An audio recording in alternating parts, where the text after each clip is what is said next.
Boa tarde a todos, as pessoas que estão presentes fisicamente, virtualmente. A gente está começando essa roda.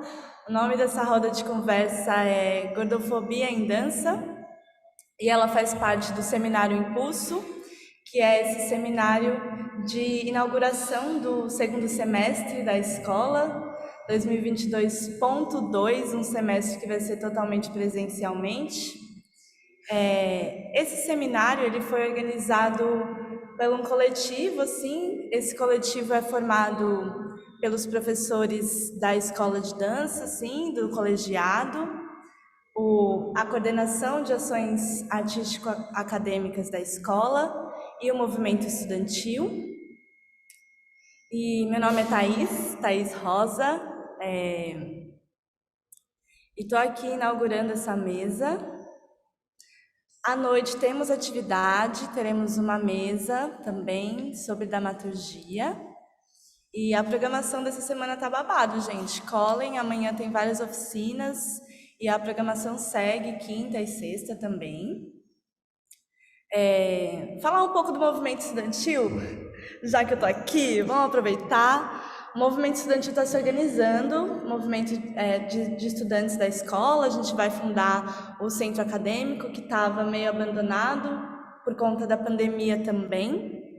E a gente tem se organizado enquanto coletivos de estudantes e falar um pouco da importância, assim, da nossa coletividade. Chegam mais pessoas do movimento. A importância do movimento estudantil não é só para que a gente esteja nas reuniões de congregação e nas decisões acadêmicas da escola, mas eu acredito que a importância da organização estudantil está na nossa organização enquanto comunidade. E eu estou no movimento estudantil para lutar principalmente pelos nossos direitos enquanto estudantes. E eu digo direitos, eu não digo só sobre assistente estudantil ou sobre permanência, mas eu falo sobre o bem viver estudantil, sabe? O bem viver dessa comunidade. E esse bem viver, ele está relacionado à saúde. Já que hoje é dia de Omolu, eu tô com ele hoje, pensando em saúde física, saúde mental, saúde emocional, saúde espiritual, saúde sexual, saúde social principalmente. E é importante para mim entender que nós estudantes, nós somos o lugar de mais vulnerabilidade nesse sistema dessa escola, de vulnerabilidade social, principalmente. Então, é importante a gente partir desse ponto, né? Enfim, teremos assembleia semana que vem, terça-feira, assembleia de manhã, assembleia de noite. Vai ter karaokê e a gente vai falar sobre o estatuto que a gente está criando. E aí, eu pensei em começar com uma música que diz um pouco sobre isso que eu estou falando, sobre saúde. Então, peço licença aí a todos. Daqui a pouco eu vou apresentar as convidadas, o convidado. A gente já começa, só vou ritualizar esse momento aqui.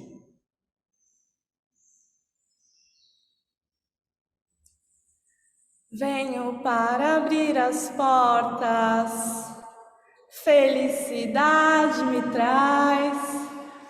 O que há de tristeza nessa casa vai embora e não volte jamais. Venho para abrir as portas, a saúde é quem me traz. O que há de doença nessa casa vai embora e não volte jamais. Ei, ei, ei, ei, ah. Ei, ei, ei, ah. Ei, ei, ei, ei. Tô nervosa. Venho para abrir as portas. O amor é quem me traz. O que há de ódio nessa casa vai embora e não volte jamais.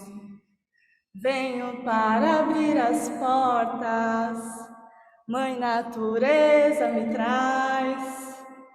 Abençoa os filhos, Deus abençoe, ai meu Deus, terra, fogo, água e ar. O nome dessa música é Canto de Proteção, é de um grupo de mulheres de cultura popular, lá de São Paulo, as Clarianas. E para mim é como um rezo essa música. E abro essa roda com esse rezo de saúde, de amor e de coletividade. Eu vou convocar agora todo mundo que está aqui para fechar os olhos. Vamos fechar os olhos? Todo mundo que está aí virtualmente, todo mundo que está aqui presencialmente. Fechar os olhos e ceder o nosso peso para a terra. Sentir os nossos pés na terra.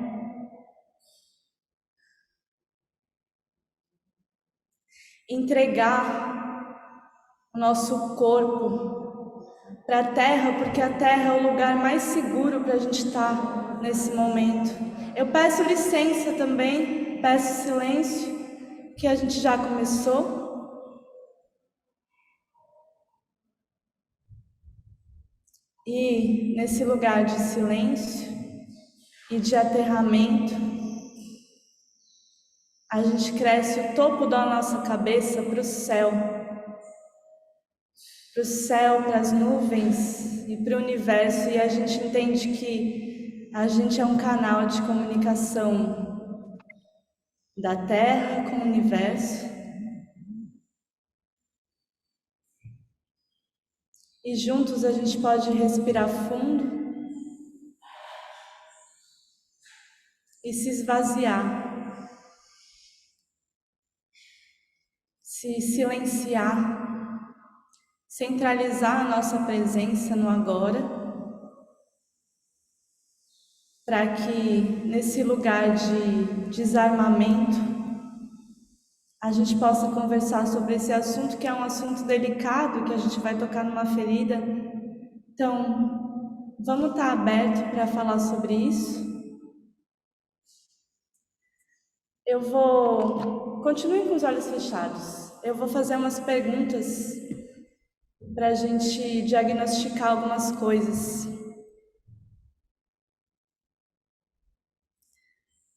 Quantas vezes você já achou que o seu corpo era inadequado para a dança?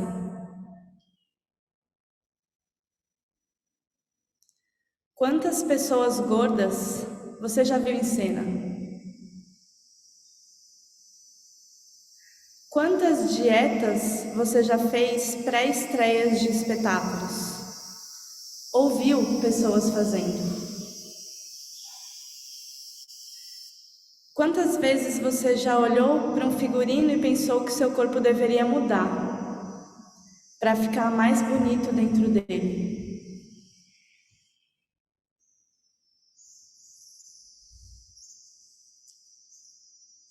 A fome. Eu me obrigava a passar fome.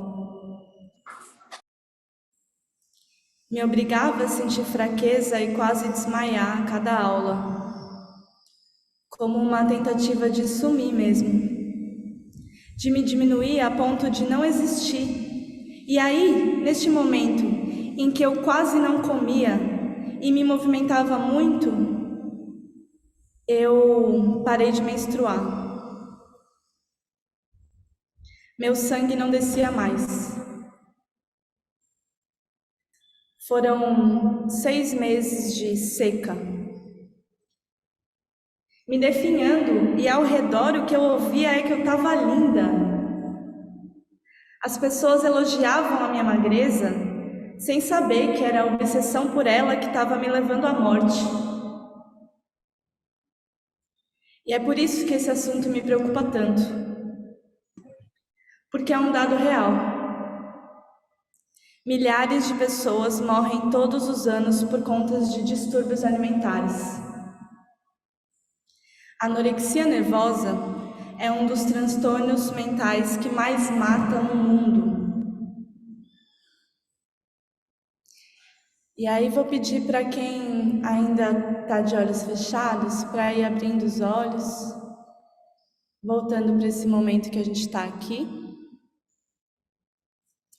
Esse é um trecho de um ensaio que eu escrevi no componente de estudos monográficos, onde eu relato memórias da minha vida a partir da criação de uma dança.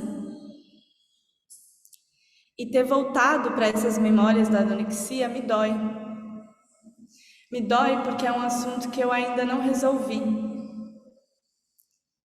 E acho que eu ainda não resolvi por conta do nosso ambiente profissional da dança. Como quando eu ouço no ensaio que uma colega está fazendo uma dieta para ficar mais leve, para ser carregada. E logo eu fico preocupada porque eu engordei 4 quilos e eu acho que pode ser ruim para o meu companheiro de cena me carregar. Sendo que eu sei que a quantidade de peso que uma pessoa tem não é equivalente à leveza dela ao dançar. Que isso tem a ver com a forma como ela organiza o corpo dela. O contato e improvisação me ensinou isso. Mas eu tenho que brigar comigo mesma todas as noites.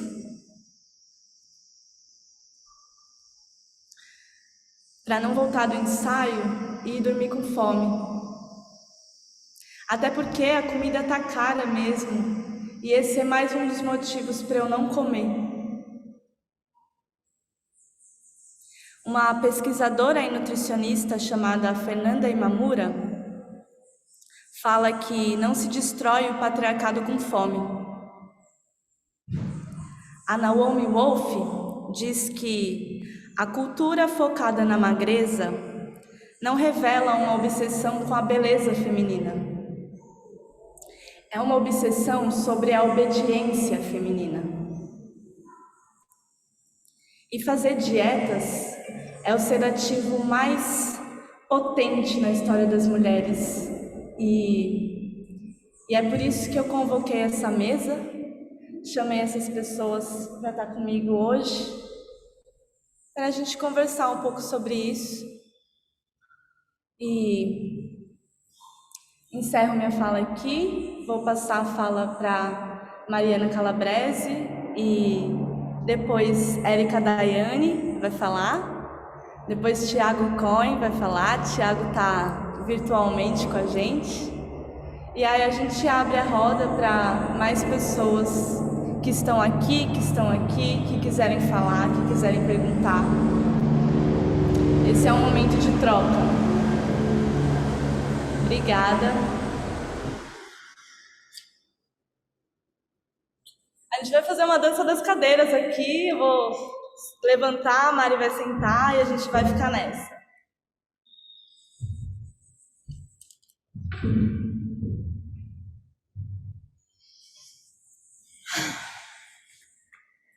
Boa tarde. Bom, para quem não me conhece, meu nome é Mariana Calabrese. Sou estudante da graduação da Escola de Dança, militante a favor dos corpos fora dos padrões em cena, dos corpos gordos, dos corpos dissidentes e desobedientes, como foi citado brilhantemente por Thaís Naomi Wolf. Primeiramente, eu gostaria de agradecer a Thaís, essa mulher fantástica, que corajosamente trouxe esse tema para dentro da universidade para ser debatido nessa mesa e fez esse convite. Obrigada pelo convite. Não é fácil a gente falar sobre esse tema, que é uma pauta tão nova e tão recente, ainda mais dentro do âmbito da dança. E a universidade é o que faz a gente pensar e refletir para além das nossas pequenas bolhas. Quando eu tenho memória de dança, eu tenho memória desde muito nova que eu devia emagrecer, que eu devia me adequar, que eu devia mudar quem eu era, se eu queria trabalhar com isso. E assim como Thaís, eu fui estatística, eu tive distúrbios alimentares. Quando eu entro nessa casa, na escola de dança, eu passo por anorexia e eu acho que é um mundo fantástico, onde eu não sofro gordofobia, porque eu venho de uma distorção de imagem muito severa em que eu não enxergo o meu corpo como ele realmente é. Depois, a partir de uma depressão profunda e processos psiquiátricos, eu engordo por conta de medicações e eu começo a ver que a escola de dança não é tão perfeita assim. Eu começo a ver que a gordofobia velada, ela está presente sim dentro da nossa escola. E essa mesa, ela rompe com isso. E ela traz esse diálogo, mostrando que sim, nós estamos aqui, nós ocupamos esse espaço, nós temos voz e a nossa voz importa. Eu acho que nada se faz sozinho, tudo se faz em coletivo. Então, quando Thaís convoca essa mesa e ela chama Érica, Thiago, e eu consigo pensar em outras pessoas como Drica Rocha, que não está aqui falando hoje, mas que é uma mulher feminista incrível, que escreve sobre o tema e arrasa, e eu sempre cito outros como eu, porque eu acredito que quando a gente tem vitórias coletivas. Eu faço parte do Oriente-se, com coordenação da Márcia Minhac, que é um grupo de pesquisa, que é um braço do Ágora, Modos de Ser em Dança. E lá eu pesquiso um pouco sobre dança do ventre decolonial a partir da contra-gordofobia. Eu fui acolhida, né, por um grupo de pesquisa, por uma professora, mas dentro dessa casa já aconteceu de falarem que eu não tinha bibliografia suficiente para pesquisar o meu tema. Já aconteceu de falarem, é muito bonito isso que você está fazendo, mas você vai citar quem? Você tem certeza que você quer fazer isso? Sim, eu tenho certeza, porque eu faço isso pela Mariana de 12 anos. Eu tenho certeza que eu quero fazer isso porque a gente não vê bailarinos gordos nos palcos, porque isso não existe.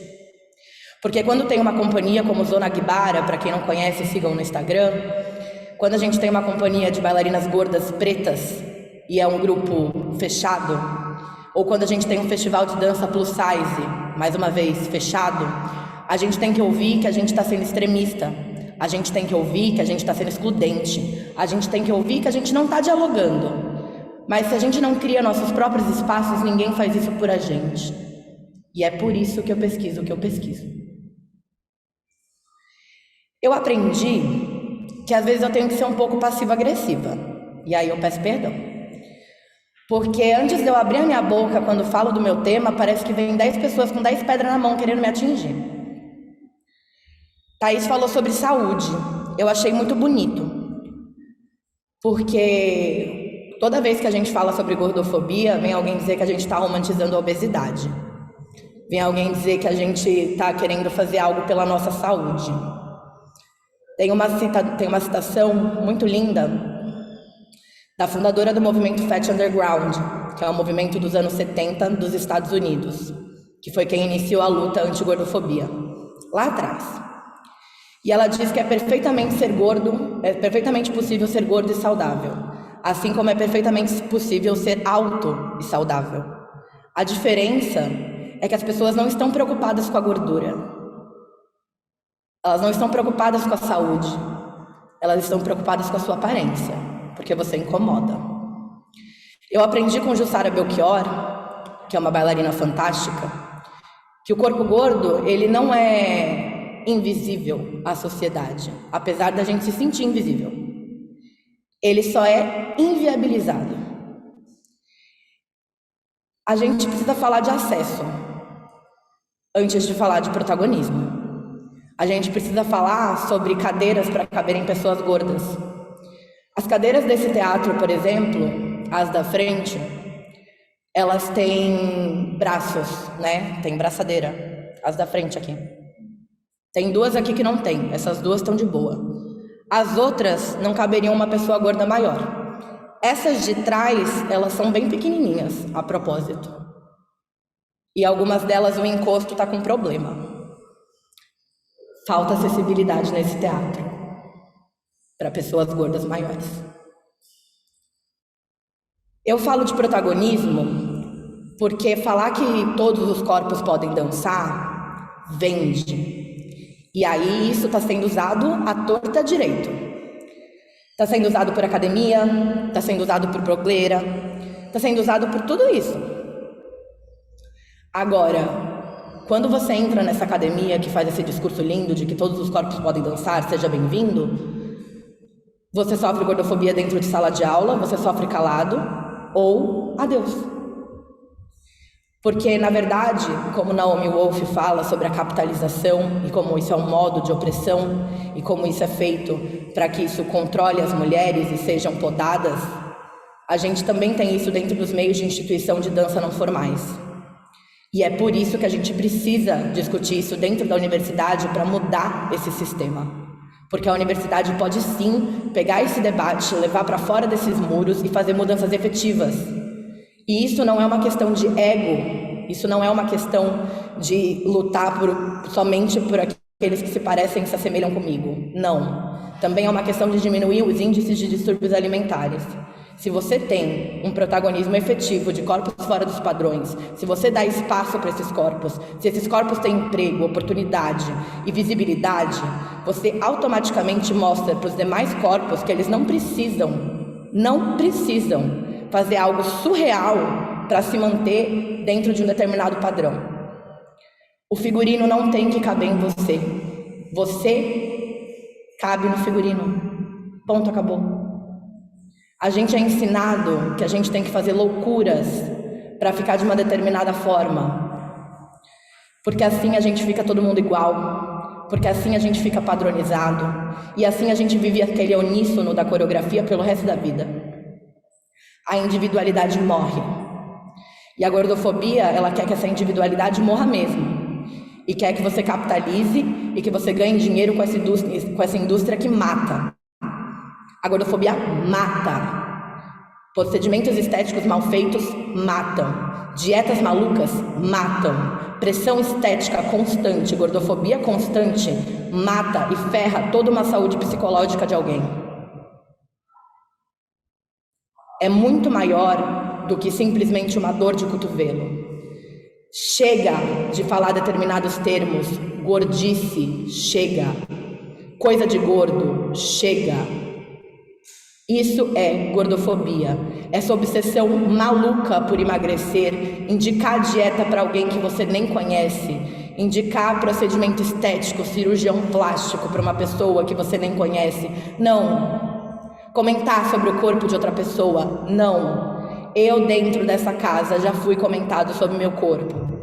Nossa, Mariana, como você engordou. Ou quando eu estava com anorexia, nossa, Mariana, o que você fez? Me passa dieta, você está muito magra, você está muito linda. Isso é triste, isso é deprimente. Isso me dá gatilho. Eu luto para que nenhuma outra menina passe pelo que eu passei. Porque isso é nojento, isso estraga a dança. Isso estraga o verdadeiro objetivo do que deveria ser feito, do que deveria ser celebrado. A verdade é que a dança, ela tem uma elite podre, podre como uma maçã. E essa maçã, ela continua se impregnando, e quem ganha com isso é toda uma geração antiga, europeia, branca, magra e elitista, que nunca quer ser mudada. Encerro a minha fala e passo para minha colega Érica. Obrigada.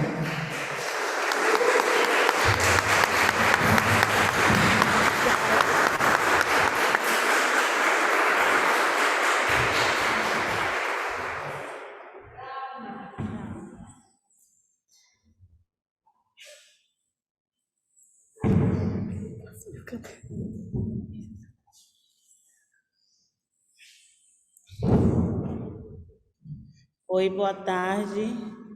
Meu nome é Érica, eu sou estudante daqui da Escola de Dança.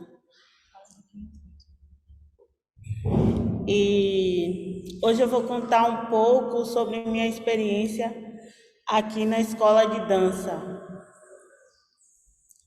O semestre passado, 2022.1, eu participei de uma disciplina que eu fui em 5 aulas seguidas e na sexta aula eu me atrasei. E quando eu cheguei na sala, aí a professora falou assim: eu nunca te vi na sala de aula. Sabe? Aquilo me atravessou tanto que eu não quis mais participar dessa aula, porque na quarta aula eu percebi que ela estava sempre me excluindo, sabe? E eu pensei que era algo da minha cabeça, mas não foi, porque nesse mesmo dia a colega Mariana me chamou para ir no banheiro. E aí ela falou assim: já observou como a professora faz com a gente, que é gorda, eu, você e outra pessoa aqui da sala? Aí eu disse: eu percebi, mas eu achei que foi até alguma coisa na minha cabeça. E nesse dia eu voltei para a sala de aula, só que Mariana não voltou. E quando eu fazia o movimento, a professora falava assim: olhe para aquele corpo, você está fazendo errado, olhe para aquele corpo. Então ela não falava olhe para aquele movimento, entende? E então isso foi me reprimindo muito e eu não quis mais participar das aulas, né? Porque para mim já é difícil. Então, as pessoas que convivem comigo percebem que eu não me alimento bem. Só que eu acho que eu me alimento bem, entende? Para poder eu ter um corpo magro. E eu fico sempre me reprimindo.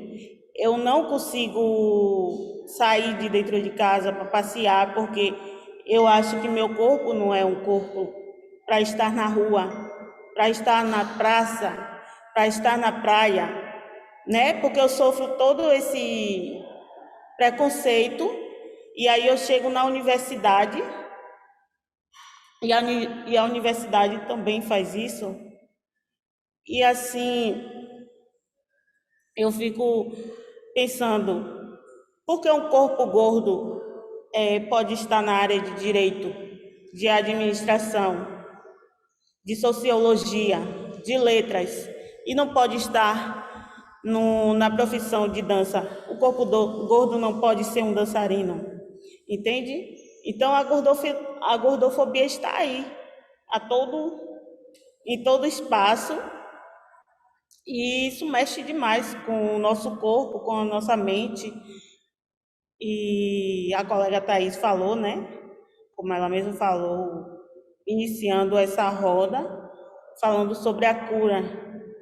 Então nós precisamos de cura, mas a cura realmente, quem está precisando é a sociedade, né? Porque a gente tenta ter um corpo esbelto, como eles dizem, para poder a sociedade nos aceitar. E é isso. Aqui eu encerro minha fala. Obrigada, Thaís.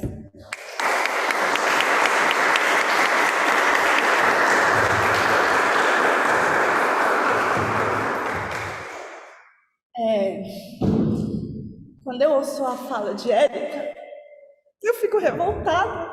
Como uma pessoa se sente tão oprimida a ponto de parar de frequentar uma aula? Gente, isso é violência. Eu acho importante nomear. O nome dessa professora é Maria Albertina. Ela cometeu essa violência. E ela não está aqui hoje, ela não participa das atividades da escola. Ela não participou do painel performático. Ela estava dando avaliação no dia do painel performático. Eu fui chamar a turma e ela não esteve. A gente tem que parar não sei a gente, né? Mas esse tipo de comportamento, a gente é uma comunidade formada por alunos, funcionários, professores, e todos nós somos responsáveis por esse ambiente. Esse ambiente precisa ser saudável, precisa ser de cura, a gente precisa produzir uma ciência que cure, não que adoeça. Desculpa a minha exaltação. Eu vou passar para Tiago. Eu não sei passar para Tiago nesse telão. Espera aí que Dani vai ver. Tá. A Dana vai trocar. Tá tudo bem, amiga. Tá tudo bem, Tá ainda mas é importante a gente se emocionar, se vulnerabilizar. A gente tá tocando numa ferida. Isso dói em mim todos os dias. Ontem eu fui dormir com fome, gente. Porque eu voltei do ensaio e eu achava que eu tinha que parar de se alimentar. A gente vive isso todos os dias, todos os dias. A gente tem que curar isso, porque a gente passa por isso em sala de aula, a gente passa por esse tipo de comentário no corredor, na sala de aula, nos espetáculos. Zana, Thiago. Oi, oi. Vocês me escutam? Sim, mas a gente ainda não te vê. Tá. Agora te vemos. Então, boa tarde a todos, todas e todos presentes aí, aqui, lá e acolá.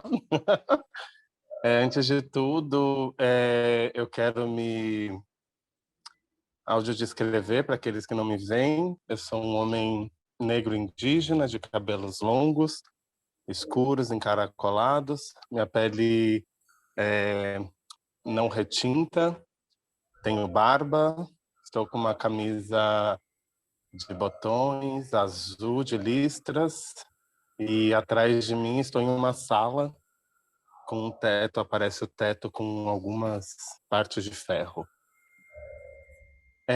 Primeiro, agradecer esse espaço de conversa, acho bem importante, estou bem emocionada. Agradecer a Thaís por mobilizar e mover essa mesa. Saudar, né, esse espaço. Agradecer também a Mari, a Érica. As falas me tocam, me atravessam muito. Nem sei, fiquei um pouco mexido.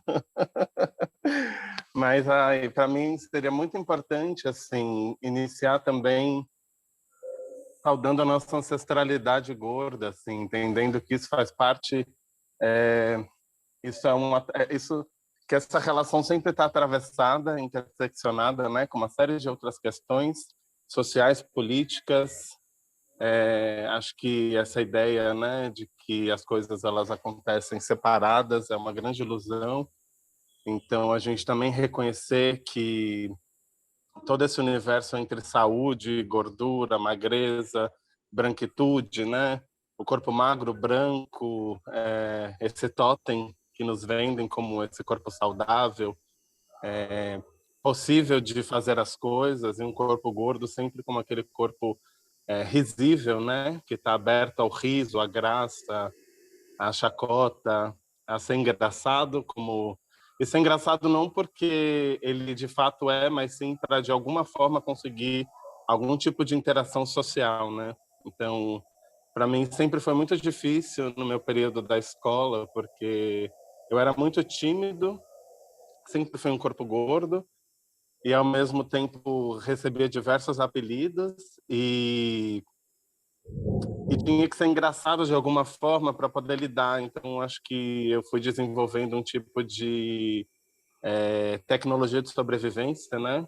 Talvez chamaria assim, para sobreviver, então, através do riso. E quando a dança chega na minha vida, eu tenho uma primeira barreira gigantesca, né? Que é essa ideia de que eu nunca seria um bailarino, esse Billy Elliot, que era o meu grande sonho. Então esse Billy Elliot nunca seria eu, né? Mas eu fui tentando de alguma forma lidar com essas questões, né? Entendendo que eu não seria esse Billy Elliot, porque talvez também para mim não me interessaria mais esse tipo de universo, esse tipo de espetáculo, esse tipo de palco, que me interessava mais construir outras possibilidades e elas se apresentam hoje de outra maneira, assim. Então, não sei, eu estava para falar algumas coisas e depois dessas primeiras falas, eu fiquei muito desejoso também de apontar outros caminhos que não só pela dor, E isso eu agradeço a Edu, que está aqui. Acho que é uma figura muito importante para lidar e para a gente poder conversar sobre corpos dissidentes, né? Entendendo que a gente está em algum nível próximo da ideia dos corpos, né? Dentro da ideia de creep, e que o corpo gordo também está ali, né? Dentro desses corpos dissidentes.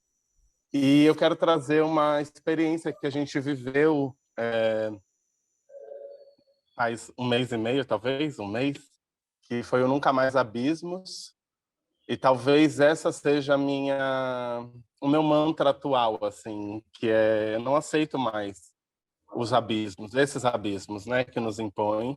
E com o Edu a gente pode construir um espaço que, de fato, ele permite, ou ele é construído para que para que a gente dance, para que a gente viva, para que a gente esteja.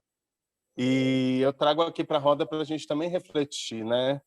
Quando o Thaís abre cantando para abrir as portas, que felicidade, né? A quem ia trazer a felicidade, a gente deixar a tristeza, ou a gente deixar que a saúde entre, e que, né, a doença saia.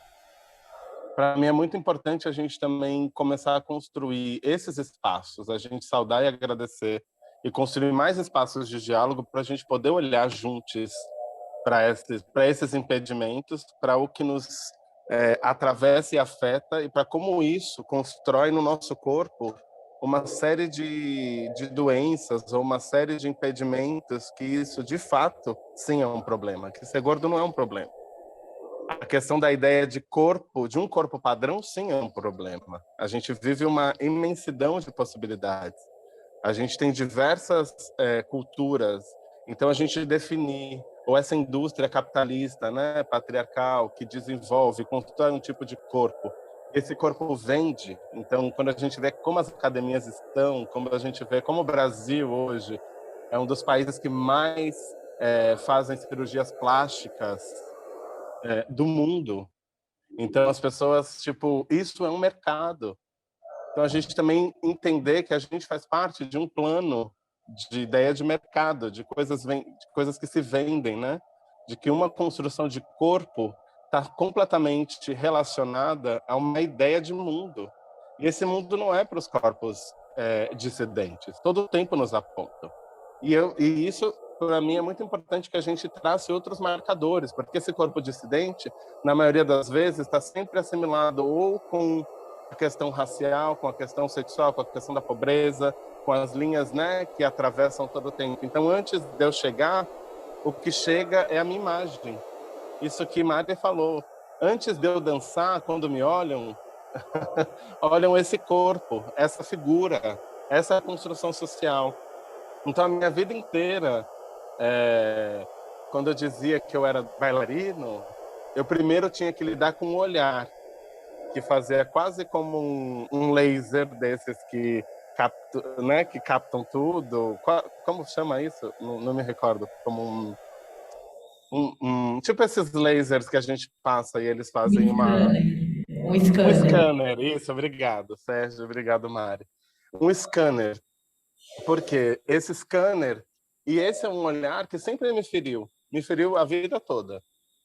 Porque toda vez, então, quando eu comecei a dançar, assim, mais para frente, eu falava que eu era ator, porque eu era mais do teatro antes. Eu falava, eu sou ator, mas eu também danço. Porque, de alguma forma, o teatro, para mim, me permitia ser mais eu, assim, um corpo estranho, como eu já sou. Um corpo gordo, um corpo queer, um corpo, sei lá, esse, que se configura dessa maneira. Mas a dança sempre foi cruel. E essa ideia de leveza, de que, ai, como você é leve. Eu escuto isso a minha vida inteira quando eu danço. Nossa, como você consegue ser tão leve? Como se eu dançasse para, de alguma forma, conseguir atravessar a expectativa do outro, de que a minha dança ela se relaciona com o meu corpo, de que eu sou pesado, de que eu não consigo saltar, de que eu sou duro, nananã. Então, não sei, parece que todo tempo eu fui construindo um tipo de dança que ela, de algum jeito inconsciente, está provando para a sociedade que eu posso dançar e que eu posso ser leve. E que isso é cruel também. Eu entendo que isso é cruel comigo. Ao mesmo tempo que parece que para eu conseguir, de alguma forma, abrir alguma coisa, ou me mostrar de algum jeito, eu preciso estar sempre provando. Então, dançar, a minha vida inteira teve a ver com provar que eu poderia dançar, que eu podia fazer isso, de que eu posso dançar, de que eu consigo levantar a perna, de que, sei lá, quando eu entrei na FUNSEB, a primeira coisa para mim era que os caras dançavam e eles me olhavam enquanto dançavam. E não me olhavam numa perspectiva de estamos juntos e estamos aqui nessa mesma sala, não. Porque existe uma disputa muito grande, né, na execução das coisas. Então, todo tempo, para mim, era uma coisa de prova. Então, dançar, para mim, a gordofobia sempre entrou numa perspectiva de que eu tinha que provar para mim e para o mundo de que eu podia dançar. Até o ponto em que eu encontro espaços outros em que eu não preciso provar para nada, para ninguém, assim. E que, não sei, para mim é muito importante a gente poder falar sobre isso, para a gente identificar quais são esses lugares. Porque eu estou cansado também, não quero estar mais nesse lugar. Eu não quero estar na sala com um professor que não me enxerga. Porque se ele não me enxerga, que se foda ele, entendeu? Que se foda a escola de dança, que se foda a UFBA, que se foda quem for, entendeu? Porque, tipo, eu quero estar com quem possa estar junto comigo e construir com aqueles que possam construir. Porque esse, gente, de verdade, é passado. Para mim, tá todo mundo já caducado, sabe? Tipo, são pessoas que estão aí na sua frustração da vida da dança, que também não conseguiram chegar em lugar nenhum e foram se tornar o que são, e que aí também construindo outras ideias de corpo e subjugando outros para que possam chegar em alguma ideia do que seria a dança. Dança, para mim, hoje tem muito mais a ver com construção de mundo, um mundo real e possível, e que a gente, de fato, possa desarticular esse movimento que ele é sobre morte. Ele é muito mais sobre morte do que vida. Tudo que eu tenho presenciado ultimamente, né? É um mundo que todo tempo está agenciando práticas de nos matar, né? Então, eu acho que dançar para mim cada vez mais tem a ver com estar vivo. E estar vivo tem a ver com sair desses lugares que me secam, né? E me juntar com essas pessoas que têm água, que têm gozo, que têm desejo, né? E que não me olham primeiramente pela imagem que eu estou, mas sim pelo aquilo que a gente vai colocar em xeque, né? Então, nessa minha fala tem muito mais a ver com uma autoobservação desses lugares que a gente também se submete e, ao mesmo tempo, como que a gente precisa se aproximar de outros corpos dissidentes para construir, para identificar esse mundo. Quando o Edu fala que o futuro é DEF, o futuro é agora, entendeu? E que o futuro também é gordo, o futuro é negro, o futuro é feminista negro, entendeu? São mulheres negras construindo outra ideia de mundo e mulheres DEFs construindo outra ideia de mundo, pessoas com deficiência, pessoas gordas, pessoas de corpos dissidentes, de experiências outras, para além dessa ideia do capital, ou dessa construção de espetacularização das coisas, ou da, sei lá, instagramável que as coisas podem ser, como o meu corpo pode gerar conteúdo e mover renda, não sei. Então, para mim, tem muito mais a ver com esse espaço, a gente poder olhar para as nossas feridas também, mas também poder olhar para o quanto a gente está colocando de coisas no mundo, assim. Como que Mari está produzindo? Eu tenho acompanhado muito a investigação que Mari vem fazendo e apontando outros corpos e trazendo para a gente, para mim também, que muitas vezes estou ali criando meus rolês, mas não estou pesquisando de fato as relações que envolvam de fato outros artistas gordos, mas isso está no meu trabalho. Mas estou pesquisando muito mais sobre essa relação de um corpo que não está dentro do padrão. Então, quando Mari me apresenta todo o tempo ali questões, né, da investigação dela, eu fico muito mais interessado em querer saber. Quando eu me aproximo de Edu, que me abre um mundo inteiro de outros artistas que são muito mais interessantes do que esses que a gente tem visto, assim. É que eu estou muito cansado de ver gente magra, branca, fazendo as mesmas coisas, sabe? Tipo, eu tô muito cansado. Essa galera, gente, não tá produzindo nada, nem aí no Brasil, nem aqui na Europa, nem em lugar nenhum. Porque, de verdade, as coisas que eu tenho visto, elas são chatas. Porque eles não têm mais sobre o que falar. E a gente tá cada vez mais falando sobre a gente, tirando esse lugar deles falarem de nós. Então é muito chato. Tipo, a dança que essa galera faz, gente, não sei porque... É uma parada assim, que, para mim, hoje, estou muito feliz de estar aqui numa perspectiva de que a gente, sim, pode produzir junto coisas interessantíssimas para o mundo, porque o mundo é esse que a gente vive no agora. São essas questões que nos atravessam, são os nossos corpos que estão na cena, são as nossas questões que são eminentes. Os bípedes, gente, Edu tá aqui, maravilhoso. A dança já deu, A gente bebê. vai ler, vamos ler os comentários daqui a pouco, porque esse chat tá babado. A dança, bebê, essa dança chata, bípede, magra, branca, já era. Então, que essa galera também não vai querer largar o osso, a gente sabe disso. Mas já era, gente. Então, a gente também lidar com o que a gente está produzindo no agora, assim, como nossos corpos estão vibrando e que dança a gente acha que é pro agora. Depois da pandemia, eu refleti muito sobre a minha produção em dança, assim, sobre as coisas que fazem sentido dançar. Porque que dança é essa de vida? E depois de um momento desse, louco do mundo, não louco, mas esse momento, não é porque a loucura é outra coisa, mas esse momento que o mundo está vivendo, assim, o que faz sentido dançar mesmo hoje? Ou com quem faz sentido dançar? Continua fazendo sentido dançar com essas pessoas que a gente segue dançando? Ou que a gente segue dando dinheiro assistindo? Ou que a gente segue dando lá curtidas e likes nesses corpos super magros, pulando, saltando, bípedes, super lá mostrando o quão maravilhosos são em fazer suas coisas? Eu não sei se faz sentido mais hoje isso, assim.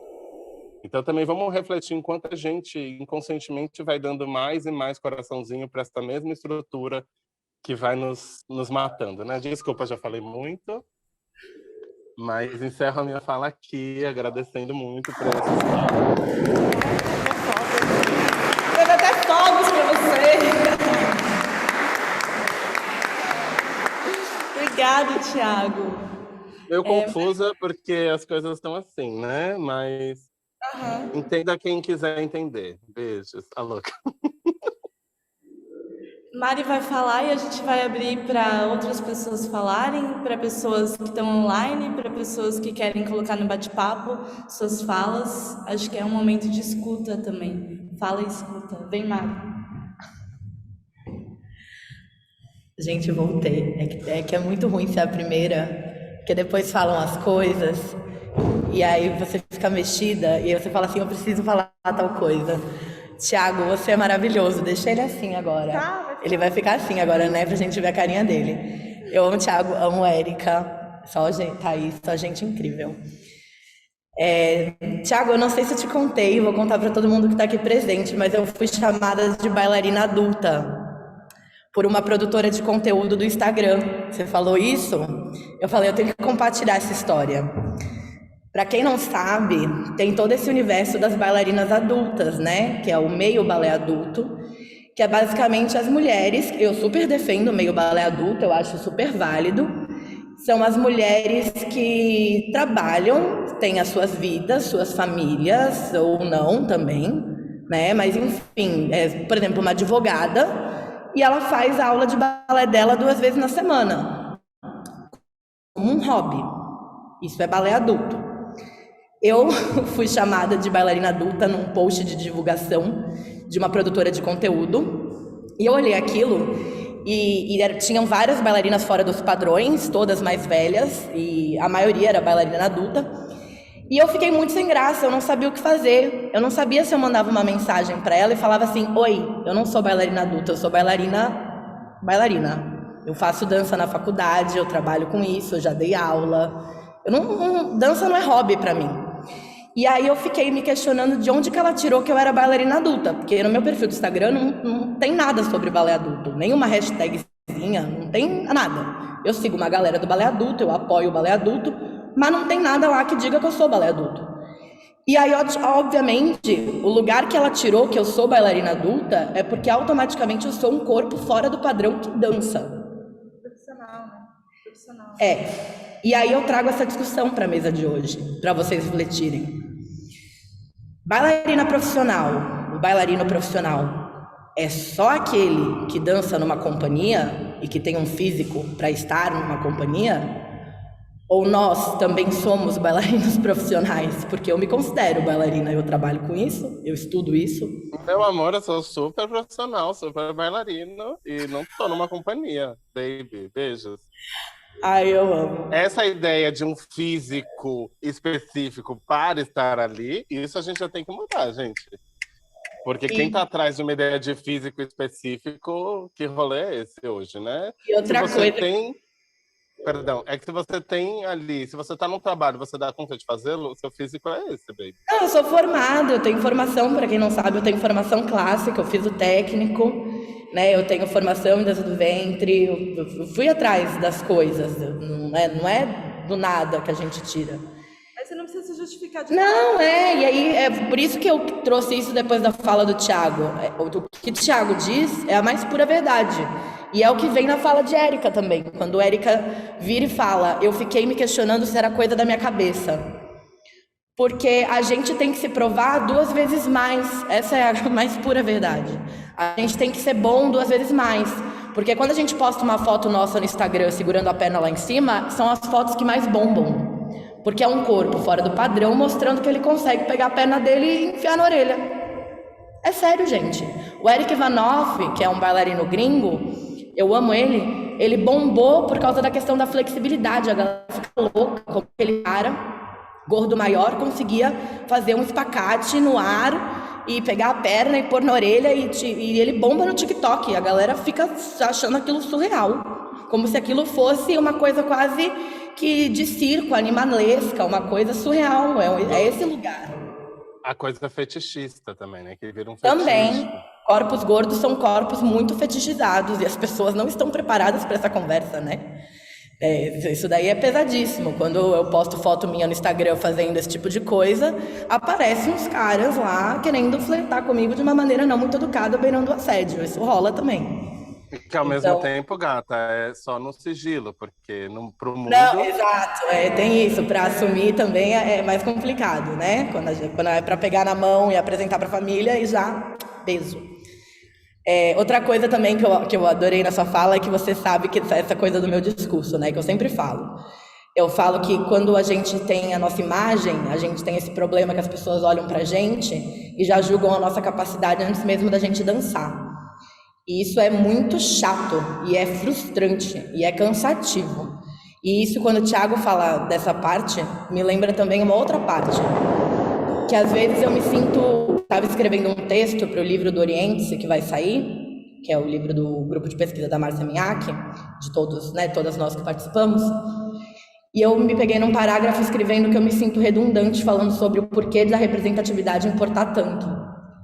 Mas eu sinto que eu ainda preciso ser a pessoa repetitiva.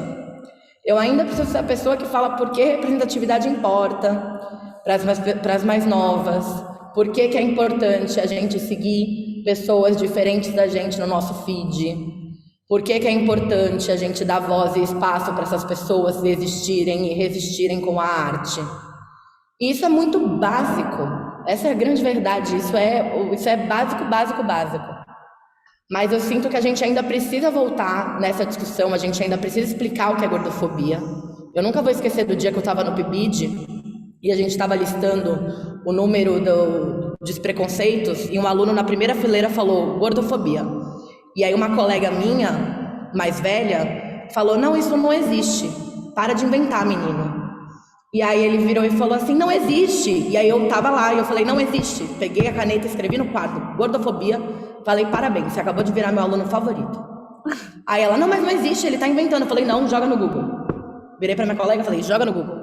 E aí de lá saí com um monte de referência pra ela, Alexandra Gurgel, Malu Ximenes, Naomi Wolf. Eu falei, cara, vai pesquisar, isso existe. É novo, tudo bem você não saber, ninguém sabe de tudo, mas só não afirma que não existe, porque existe. Então é esse lugar, é o lugar de falar existe, explicar o que é, falar que é importante, respirar fundo, acordar no dia seguinte, fazer tudo de novo. Obrigada.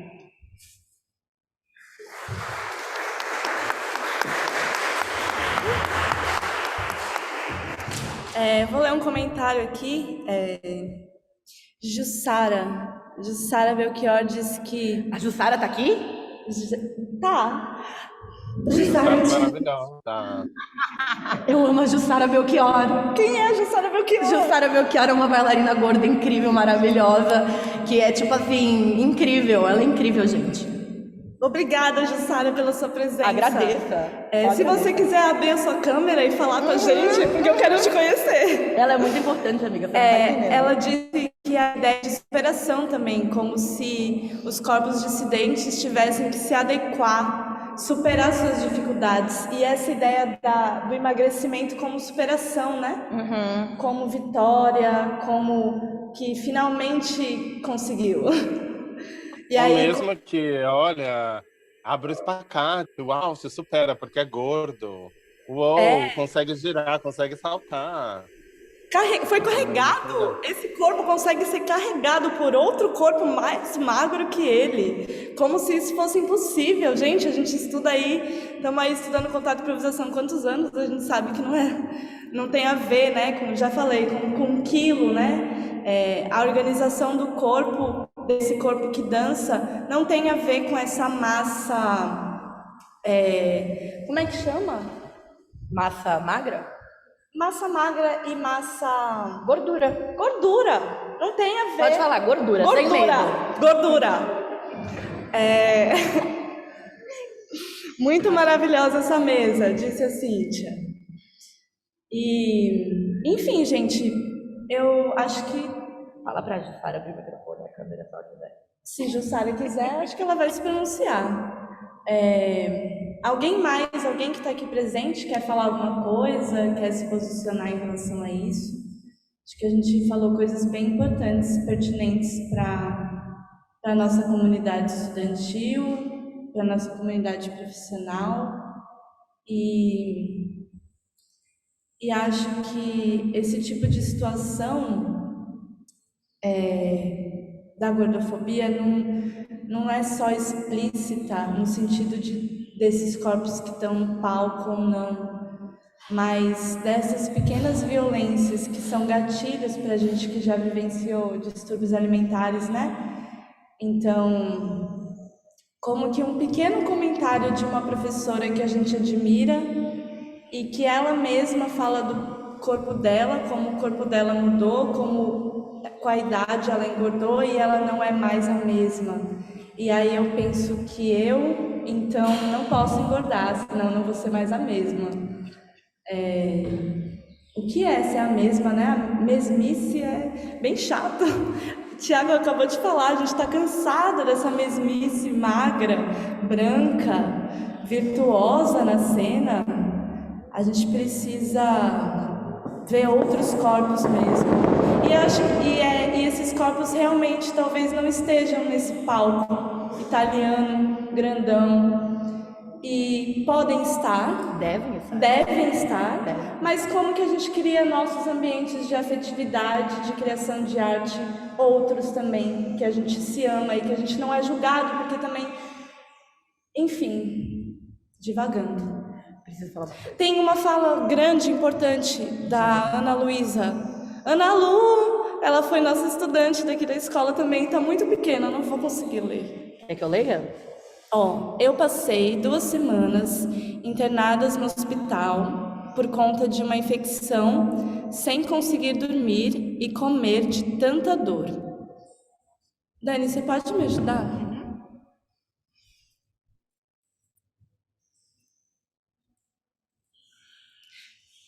Eu passei 2 semanas internada no hospital por conta de uma infecção, sem conseguir dormir e comer de tanta dor. E quando eu recebi alta, as primeiras coisas que eu escutei foram: deve ter sido horrível que você passou por isso, mas olha, pelo menos você emagreceu.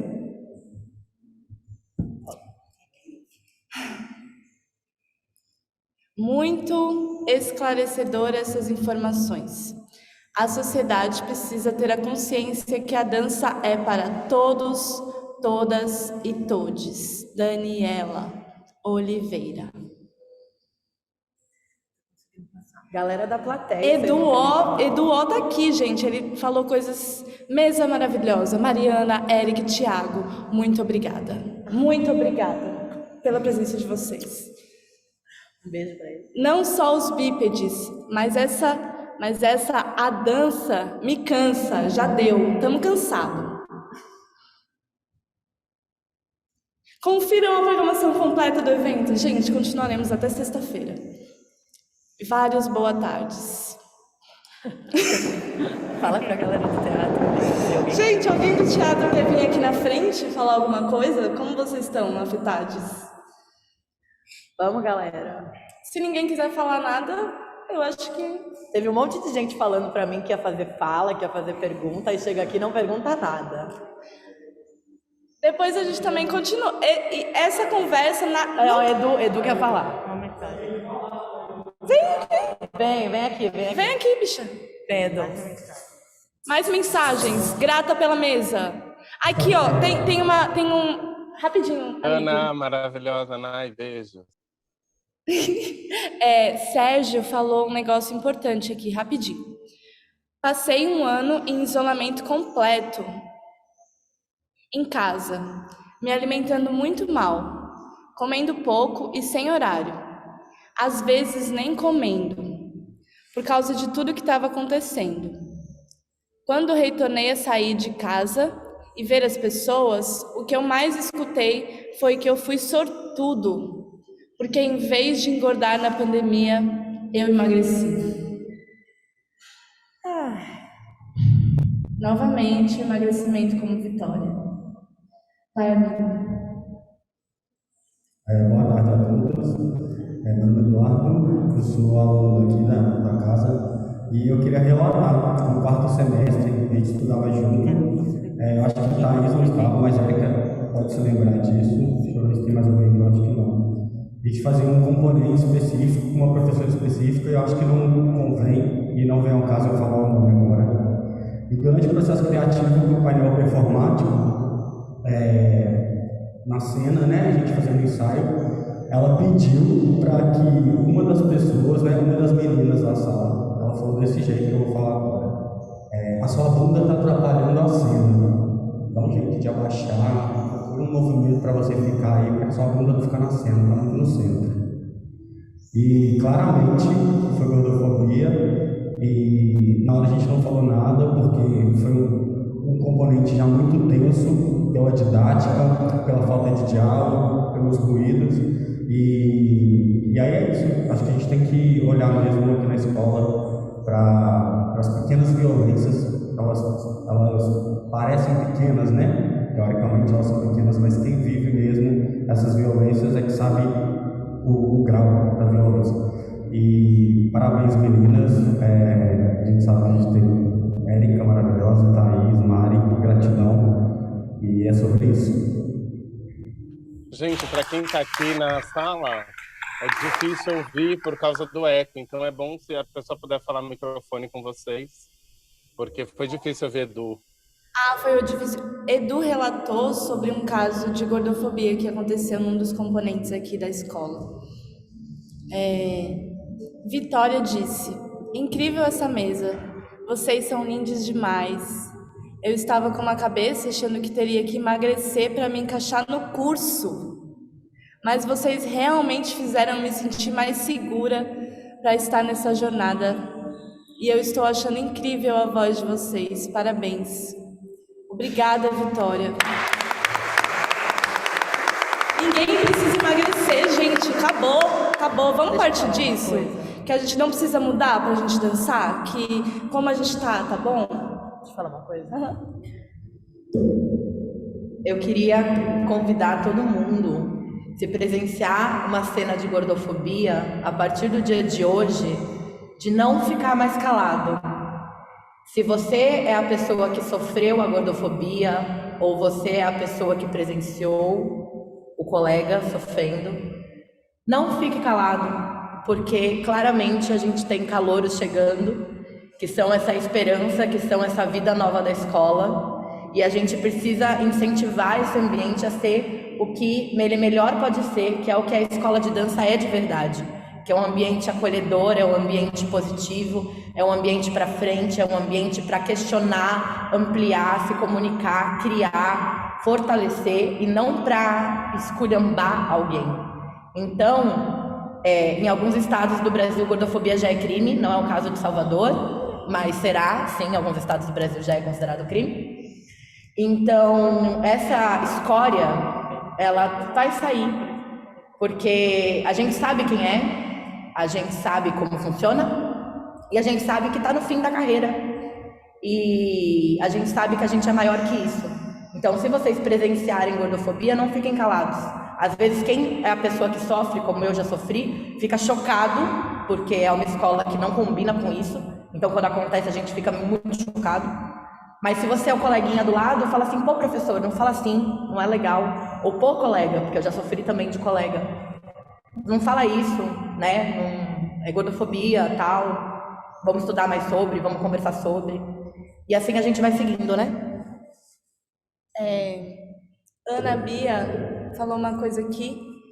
Fiquei pensando nesse devir do corpo, que engorda, que envelhece, que muda de forma, que fica deficiente, que precisa de prótese.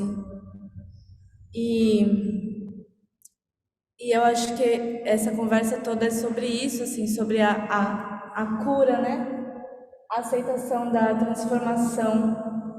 transformação diária que nossos corpos sofrem e que isso é a Terra, o cosmos, a nossa existência e como que a gente aceita isso, aceita que todo mundo vai envelhecer, como diz o Edu, todo mundo vai ficar deficiente, todo mundo pode ser que engorde, pode ser que emagreça e como que isso é a lei da vida, não é errado ou ruim. E você não deve parar de dançar por E causa você disso. não deve parar de dançar, não deve parar, não deve achar que é menos profissional da dança porque você envelheceu ou porque você engordou. Enfim, Érica quer falar mais alguma coisa? Não. Ti, quer falar mais alguma coisa? Eu acho que acho que esse é um primeiro encontro. Aqui tá escurecendo, gente, eu não sei ligar a luz desse lugar, então eu vou ficar um pouco no escuro. Mas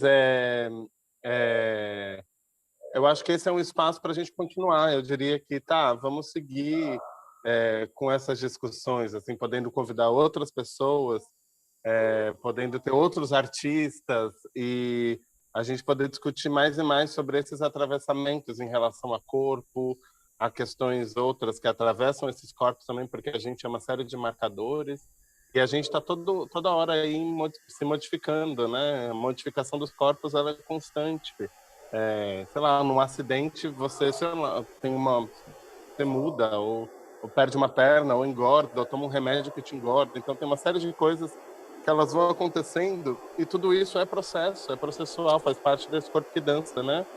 A gente muda e o corpo muda e a gente vai entendendo que dança é essa com esse corpo que eu sou hoje, né? Para mim, tem total relação com isso, assim, da gente não parar aqui. Isso não é só uma pincelada de algo que nos atravessa e a gente segue. Eu acho que isso é um início de coisas importantes para serem ditas nesse espaço da Escola de Dança da Universidade Federal da Bahia, entendeu? Que é onde a gente está dançando, onde a gente está se encontrando. Então, agradecer também por esse espaço, pelo convite, por estar com pessoas que eu admiro tanto e poder, né, construir outras possibilidades aí para as nossas danças. Obrigada, Ti. Tem uma pessoa que pediu para falar no Zoom. Essa pessoa, gente, me desculpa, tá bem confusa, eu não sei mexer nesse computador. Se a pessoa que quer falar, Pode se manifestar. se manifeste, abre sua câmera, abra seu microfone, a gente quer ouvir. Oi, fui eu que pedi. Deixa eu abrir minha câmera aqui. É Larissa ali? Não, mulher, sou eu, Ana Beatriz. Ana Beatriz! Oi, Thay. Oi! Cadê você? Eu não tô te vendo. Só um minutinho. Peraí, Ana Bia, peraí. Pro pessoal em casa, tá? Entendeu? Só pra gente Aham. achar aqui. Aqui ela, maravilhosa ela. Gente, enquanto estão fazendo isso, eu queria deixar um pedido. Me sigam no Instagram que eu falo da minha pesquisa lá. Todos esses bailarinos que eu falei, Jussara Belchior, Zona Guibara, tá tudo lá nos posts, bailarinos fora dos padrões para seguir nas redes sociais. Tem bastante coisa no meu perfil. Então, se vocês quiserem, é pormari.calabrese. É PRO Mari.calabrese.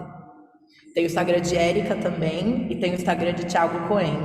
O do Thiago eu sei de cabeça. É Ti com H, né? underline Cohen, Cohen, né? Ticoen, é isso, né?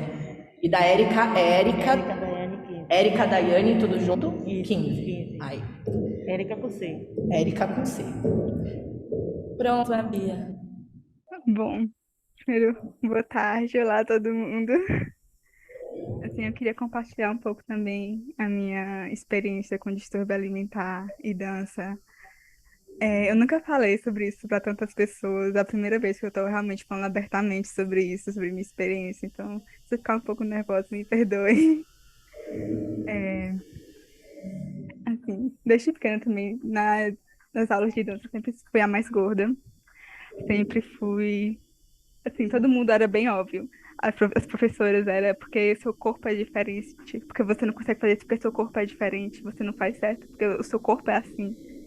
E eu não entendia muito bem, assim, eu ficava meio mal. E aconteceu também muito comigo, como o Thay falou, sobre as dietas de antes de festivais. E aí eu fazia a dieta antes de festivais. E assim que o festival acabava, eu comia. E eu comia. E eu comia. E eu comia. Então sempre vinha essa culpa. E pra mim não foi só, assim, apesar de ter grande parte da experiência na dança, essa gordofobia veio muito da minha família, de dentro da minha família. Então, eu tava em casa, era ruim pra mim. Então eu ia pro meu lugar de conforto, que era a dança, e era ruim pra mim também.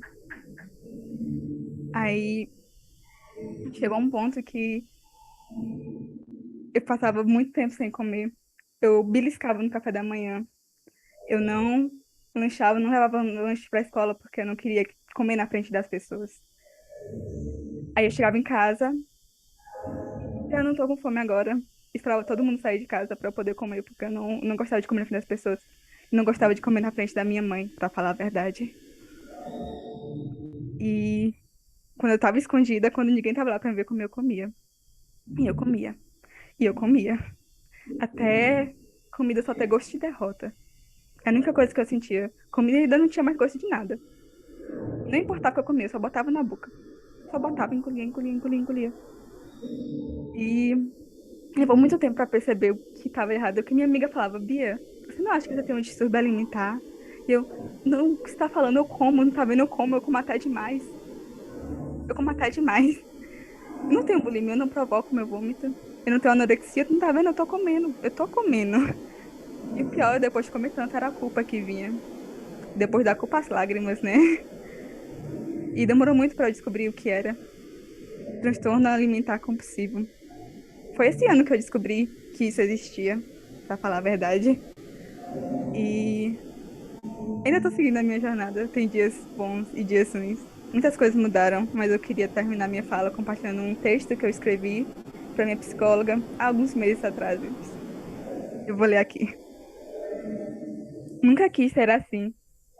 Nunca quis chegar nesse ponto, desfazendo pedaços de mim para satisfazer os outros. Achava que sendo menos eu, me amariam mais. Deixei que me controlassem, me medissem, me puxassem. E a dor não importava, porque eu estava fazendo o que queriam de mim. Mas mesmo quando eu dei o melhor de mim, mesmo quando não sobrou quase nada, eles ainda pediam mais. Ainda assim, eu faria tudo de novo, porque eles gostam mais quando eu desisto de mim. E eu desistiria de mim 1000 vezes para agradá-la, para calar sua voz em minha cabeça. Presa em suas garras, eu começo a contar calorias, a escolher entre refeições. Café da manhã ou almoço, qual? Encontrei conforto na dor do meu estômago vazio, quando comida só tem gosto de derrota. Me satisfaço com o gosto salgado das minhas lágrimas. Mas eu nunca quis ser assim.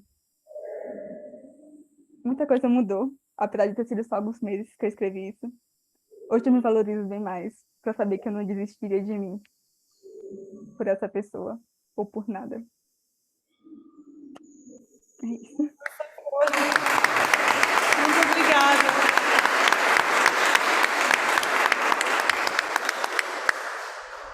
Não desista de você. É isso, a gente não pode desistir de quem a gente é. com a nossa inteireza, com as nossas vulnerabilidades e potências. E essa ferida que você está curando, que eu estou curando, e eu encontrei conforto também no vazio do meu estômago. Eu sei esse sentimento. E é dolorido, né? E demora para curar. Acho que eu vou passar a vida inteira tentando curar isso. Mari, quer falar mais alguma coisa? Eu sempre quero, né, gente? Desculpa. Queria falar que Ana. Como é que é o nome dela? Ana Bia. Ana Bia, você é luz. Eu aprendi com uma coisa, porque eu também acolhi a solidão e o vazio do meu estômago como companhia, que a gente tem que fazer eles engolirem a gente. É basicamente isso, assim. Chega uma hora que você aprende que você tem que se impor e aí ou vai ou racha. Que é importante sofrer, que é importante chorar e ser vulnerável, e aí eu deixo a minha mensagem para a Thaís, de ensinamento, mas tem algumas pessoas que não podem se dar o luxo de ficar nesse lugar. Eu não posso me dar o luxo de ficar vulnerável nesse lugar o tempo todo, por mais que eu já estive nesse lugar do choro e de me abrir na frente de pessoas desconhecidas e falar. Mas eu aprendi que para eu poder chegar e mostrar que o meu ponto de vista e a minha história e a minha verdade são válidos e que a gordofobia é um problema e que a gente precisa reestruturar toda uma sociedade, um pensamento, e que a gente precisa de pessoas magras como aliadas e não como inimigas. E quando eu entendi tudo isso e eu entendi que eu queria ser agente da mudança, eu aprendi que eu não podia chegar, sentar e chorar. Porque se eu fizesse isso, eu ia ser engolida. Então, é o que eu queria deixar de mensagem. É fazer você ser engolido. É você ser vulnerável. É você chorar, se permitir, ainda mais num ambiente acolhedor como a que a gente está hoje aqui. Porque não teve nenhum hipócrita levantando e falando, mas e a saúde? Vocês romantizam a obesidade? Ninguém fez isso. Obrigada, gente. É uma plateia incrível. Deve ter alguém que pensou, mas ninguém teve coragem de falar. Falar assim, não vou enfrentar essa louca, não. Mas, para isso não acontecer, a gente precisa se impor. Então, vamos fazer sermos engolidas. Engolides.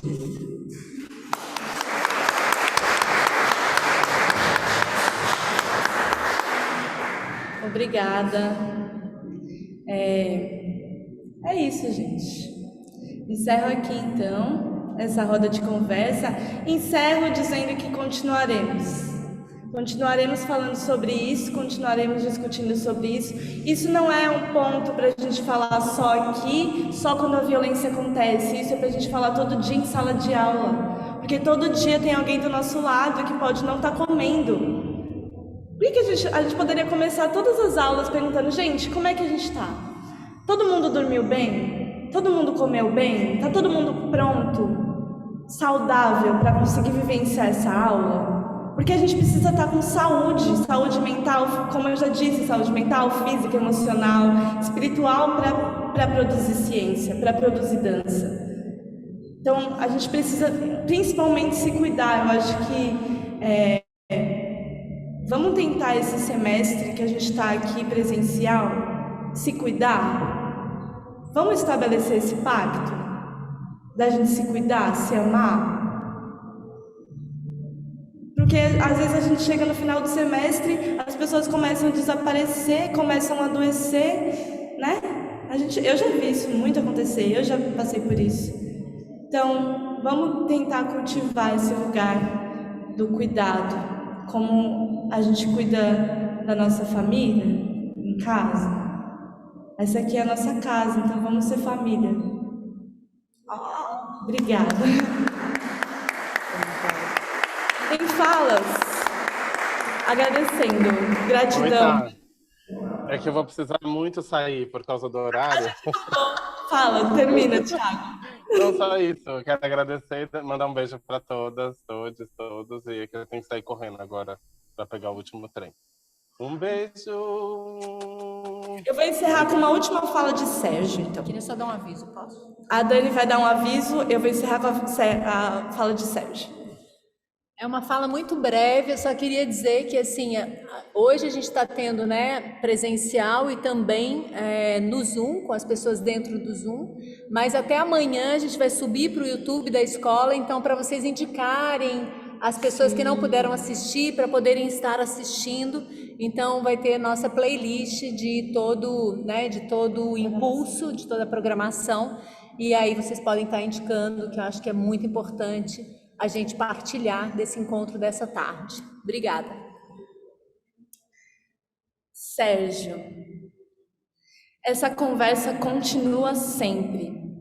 É sobre todos os corpos, porque corpo não é limite, corpo é potência.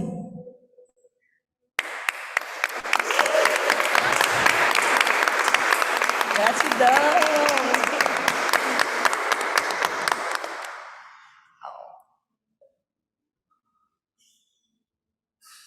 Valeu, galera do Zoom! Melhor mediadora.